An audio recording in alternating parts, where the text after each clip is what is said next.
जी मैं Asghar Chaudhry wall news network से इस वक्त मैं मौजूद हूँ लोरा कॉलेज ग्राउंड में। और मेरे बैकग्राउंड में जिस तरीके से अगर आपको नज़र भी आ रहा है कि यहाँ पर ये मेगा क्रिकेट इवेंट है जो मदीना कैश एंड कैरी और संगम स्पोर्ट्स क्लब लोरा के इश्तराक से ये हो रहा है। ये सबसे बड़ा आज तक का लोरा का मेगा इवेंट है और जिसमें लाखों रुपए के इनामात भी रखे गए हैं। खिलाड़ियों का जोश जज्बा क्या है, आइए आपको उनसे मिलवाते भी उनकी गुफ्तगू भी सुनाते हैं।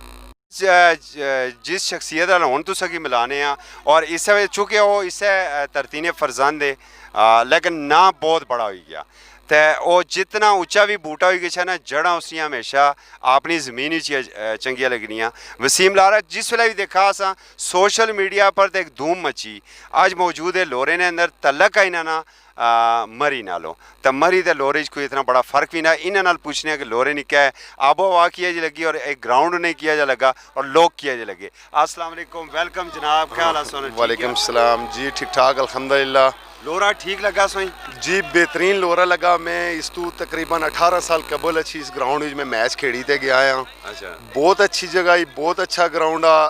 लोग जिहड़े वे लोरे ने बाहर ने मेहमान ही बहुत मुहब्बत देने असा मतलब इतने अच्छी तो क्रिकेट खेलने का बड़े महसूस होने। मैं आई भी बड़ी ख्वाहिश असी कि लोरे कोई टूर्नामेंट वै तो मैं अच्छी तो वापस इतने जलवागर वे हाँ तो मैं आया तो मिगी बहुत मज़ा आया इतने खेड़ी तो बहुत अच्छा ग्राउंड आ। ये पहाड़ ये खूबसूरती इस इलाके नहीं एक अपनी भी तो इतने लोग भी बड़ी मुहब्बत करने वाले लोग अल्हम्दुलिल्लाह। Thank you Wasim. तुसने मुख्तलिफ ग्राउंडा पर सो राज करने हैं जिस सीधा आखने राज कर रहे हैं। बैट्समैन हमेशा चंगा बैट्समैन राज ही सही करना। इन्हें नौजवानों क्या आखसा है किस तरह राज कर मैं ना ये गल आखी सकना है कि नाल क्रिकेट दी एक्टिविटीज़ नाल तुसां पढ़ाई भी लाजमी रखो, नाल तुसां पार्ट टाइम तुसां क्रिकेट भी खेड़ी सकने हो। अगर थोड़ी थोड़ी भी तुसां एक दिन में 1 घंटा 2 घंटे अगर तुसां क्रिकेट की देने हो तो फिर भी तुसां जिहड़ा ना प्रमोट हो ही सकने हो, एक अच्छी क्रिकेट खेड़ ही सकने हो। जिस तरह पंजाब लड़के वे वो भी कई लड़के जोड़े पूरा पूरा दिन खेलने, कई लड़के 1-2 घंटे नहीं गेम खेलने मखसूस क्रिकेट खेलने, लेकिन उन्होंने भी ना ऊपर अच्छी सकना मेहनत नहीं ज़रूरत ही। ठीक है। अच्छा, एक और गल सो दसा कि जिस ग्राउंडे से खलते है चारों तरफ पहाड़ है, मंजर कशी किस तरह कर सा इसनी? मंजर कशी मैं ये आखी सकना कि इस तो पहले मैं एक मैच खेड़िया सा काफ़ी अरसा पहले कश्मीर ने अंदर एक खोईरट्टे ना मकाम आ, सेम इस तरह ग्राउंड आ, हर तरफ पहाड़ियाँ ही आ। तो मैं ये मंजर कशी करी सकना कि बहुत ही नज़ारे वाली जगह ही, बहुत प्यारी जगह ये पहाड़ भी है जितने इतने खूबसूरत लगने वे माशाल्लाह के इस तरह बंदा आना कि इतने कलियाँ भी बैठा रहना तो भी उस नाल पहाड़ा नहीं मतलब एक आबो हवा नाल भी महसूस हो ही सकना। इसलिए सुने प्राइम मिनिस्टर भी स्पोर्ट्स फ्रेंडली प्राइम मिनिस्टर है तो लाजमी गल है पर अगर कप्तान ठीक है तो खिलाड़ी भी हो सकना। क्या आने उन्हें लैगना प्लेयर है या कड़ा प्लेयर है जरा इस चीफ मिनिस्टर असने KP है उन्हें मशवरा देने की अच्छा जाएगी था कम अज़ कम स्टेडियम ही इन्हें गिफ्ट करी छोड़ा।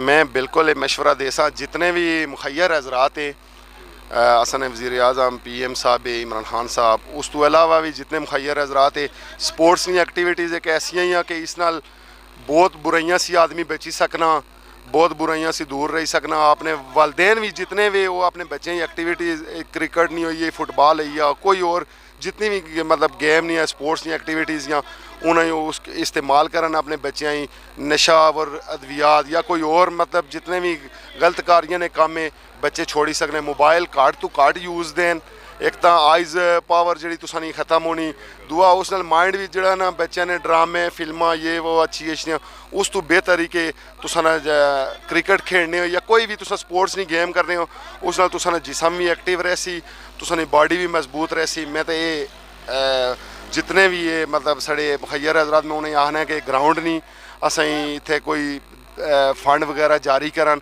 कि 1-2-3 ग्राउंड होने चाहिए जिसकी वजह से बच्चे जरा ना उन्हें खेलने का मौका लग सके। बहुत शुक्रिया। चूँकि सोना वैसे भी ग्राउंडों की सो आबाद रखा हुआ DG ANF anti narcotics force क्या उन्होंने भी ये मशवरा दे सा कि नारा तो तुसा ना सा अपनाया आसा या तो फंड भी सो को काफ़ी है तो कोई ना बच्चों पर भी फंड लाई छोड़ा। बिल्कुल जी, मैं उन्हें भी ये रिक्वेस्ट करना है कि लाजमी ये काम होना चाहिए ना क्योंकि जोड़े बच्चे भी ना आजकल गलतकारियों की तरफ भी ज़्यादा रागब ने उस तो बेहतर है कि स्पोर्ट्स की तरफ अच्छा तो ये अच्छा मतलब अपना नाम ही बनाई सकन, पढ़ाई की तरफ ही तवज्जो देन। तो मैं उन्हें भी ये रिक्वेस्ट है कि इन्हें कोई फंड मंजूर करन कि कम से कम चलो 3 4 5 ना लेकिन 1 2 ग्राउंड ऐसे बनाई देन कि बच्चे जिथे अपनी गेम करी सकन थे। बहुत बहुत शुक्रिया नाज़रीन। सो वसीम ने सारी गुफ्तगू सुनती इस धरती ना बेटा या आसना भरा आ असें इस वास्ते दुआ गोया कि ये पूरे पाकिस्तान लेवल पर ग्राउंडों ने पर अपना राज करन और आसाने बच्चों की भी ये जी अच्छी अच्छी चीज़ें दसन। मैं एक दफ़ा फिर हाफिज वजाज साहब ही आखसा जरा हाफिज साहब इधर अच्छा सो क्या है जी सो प्लेयर्स की गुफ्तगू सुनती या क्या नतीजा कर देखा जी हम अपनी जुबान ही कर सा गल इसना क्रेडिट जड़ा सारा ये जड़े ऑल पाकिस्तान ओपन प्लेयर इतने अली नदीम होगी, शहबाज करोड़ा होगी, वसीम लारा होगी और भी अच्छे शाम सती सरवल जड़े इतने कोई कल आने आसन कोई आ जाए इसना जितना भी क्रेडिट इस टाइम गशना ओ गशना संगम क्लब और मदीना कैशन कैरी लोरा ब्रांच और बिलखसूस अदील कैसर अब्बासी जिन्हें सनल इतना तावन किया ये सारा क्रेडिट मदीना कैशन कैरी लोरा ब्रांच एंड संगम क्लब लोरा की गशना इसका सारा क्रेडिट। बहुत बहुत शुक्रिया। थैंक यू, बहुत बहुत शुक्रिया।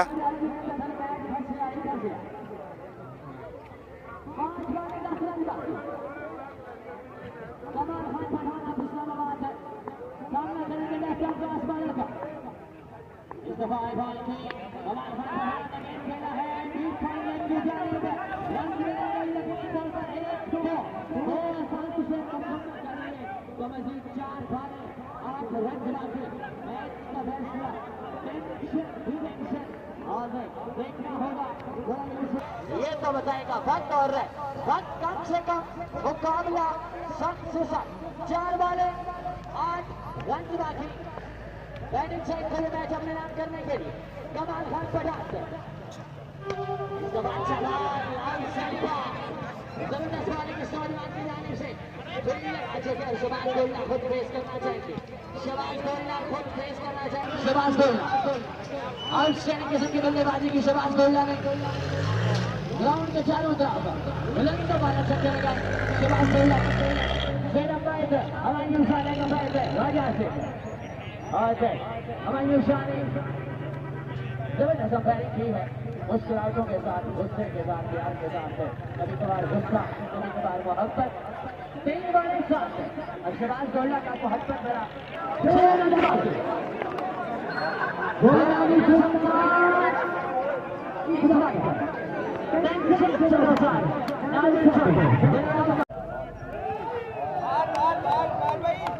खेलना चाहते थे पे बॉल पर